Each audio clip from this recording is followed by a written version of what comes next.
traveling on a plane as a blind individual.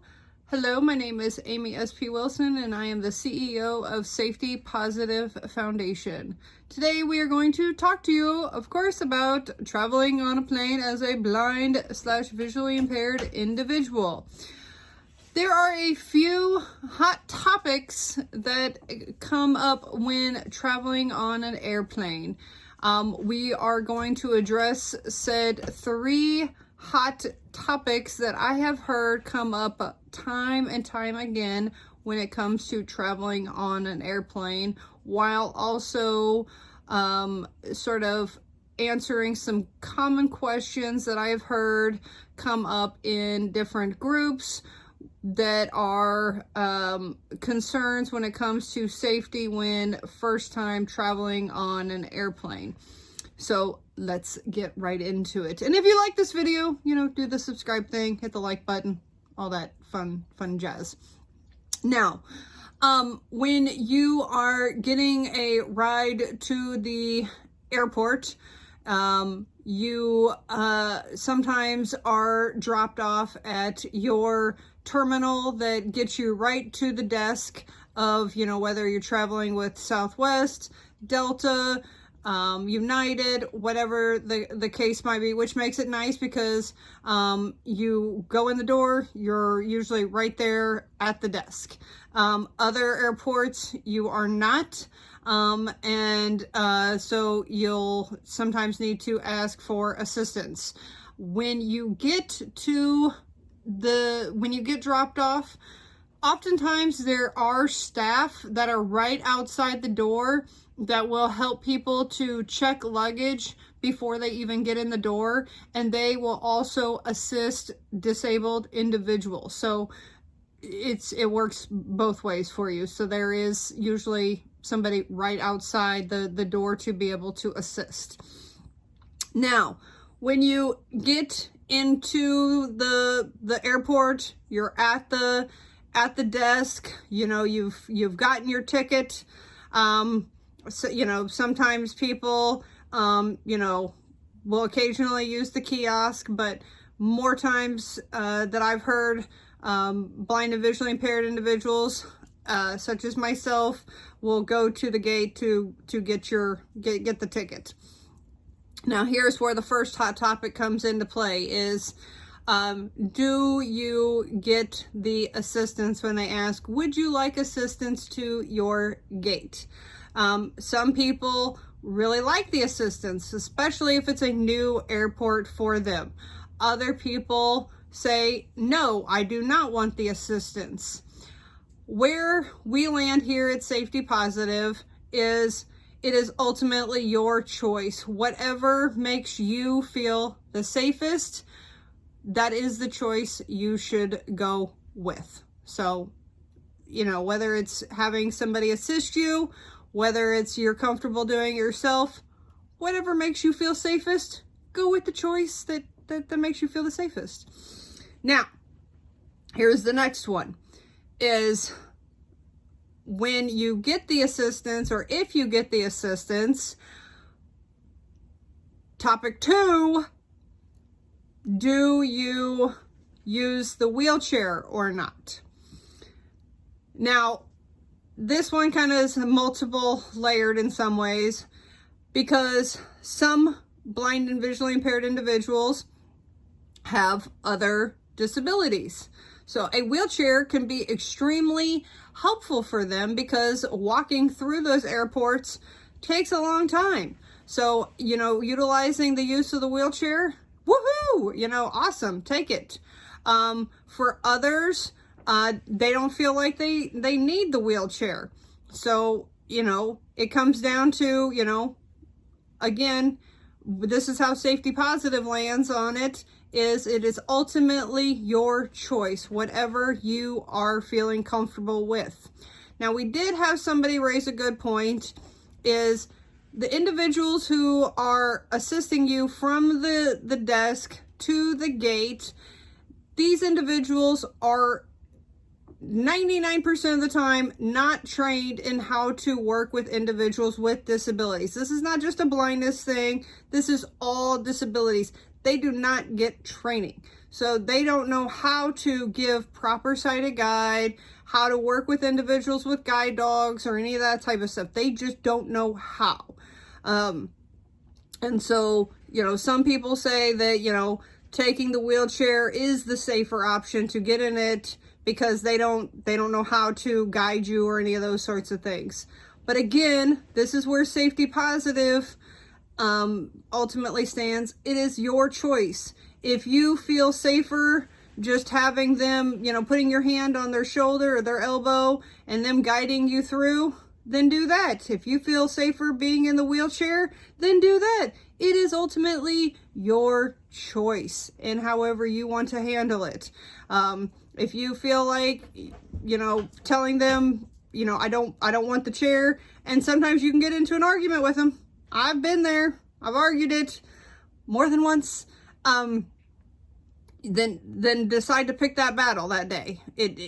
And I've also had the occasion where I've decided to not pick the battle and I've gotten in the chair and I've just gotten from point A to point B, because sometimes you don't have time to, get into a back and forth.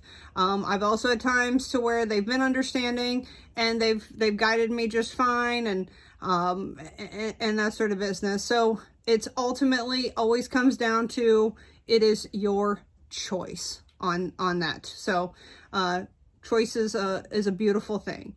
Now, on the third thing is when it comes to the boarding of the plane, there are, United, Delta, those types of airlines, you usually have an assigned seat, row seat, all those sorts of things. For airlines like Southwest, there's no assigned seating. You get on there, you sit wherever you'd like. But all of them have a boarding, we're boarding in this group, we're boarding in this group, but all of them also have a pre-boarding. Individuals with disabilities can pre-board.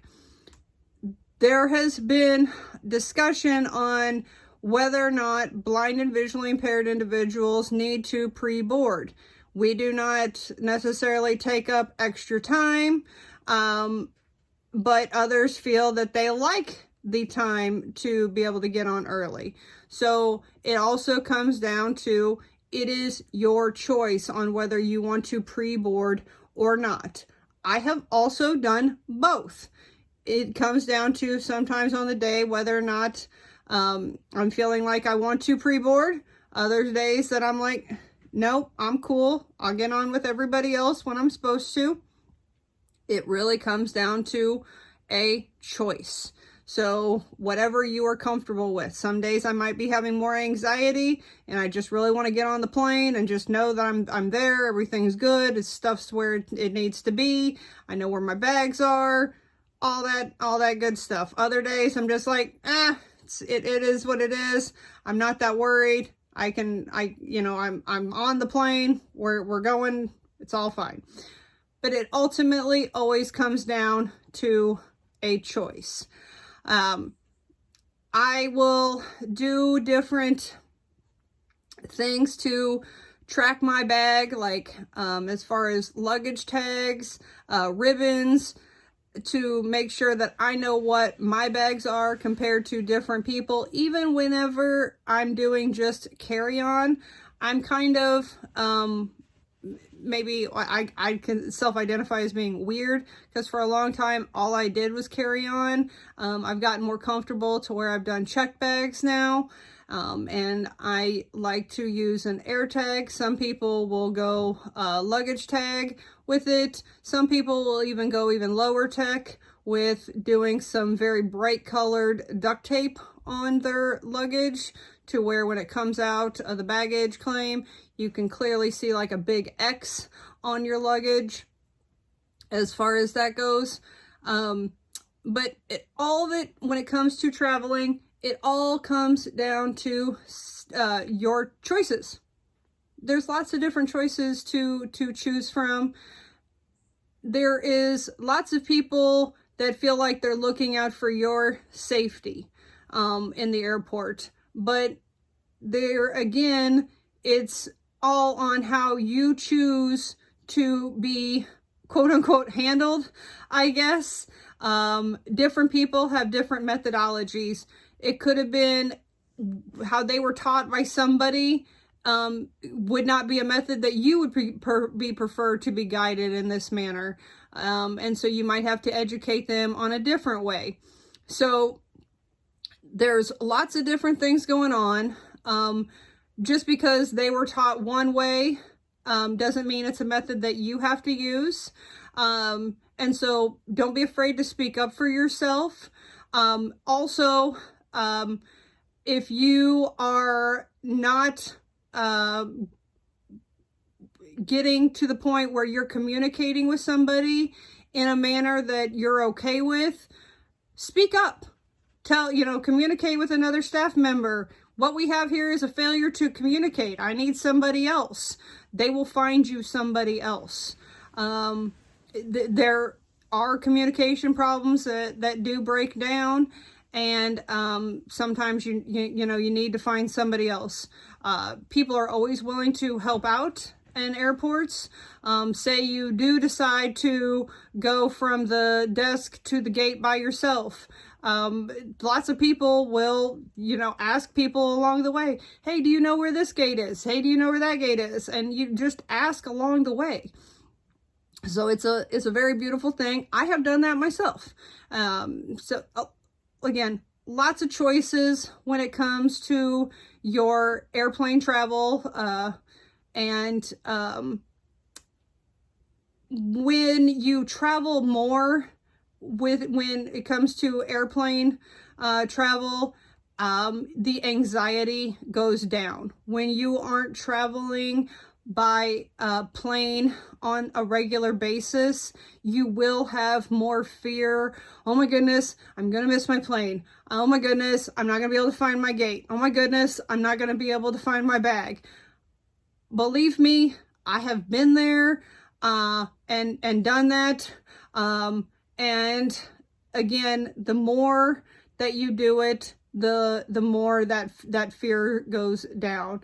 The more that you educate yourself on how that travel looks, the fear goes down. So I hope that this video helped in educating you on the choices that you do have.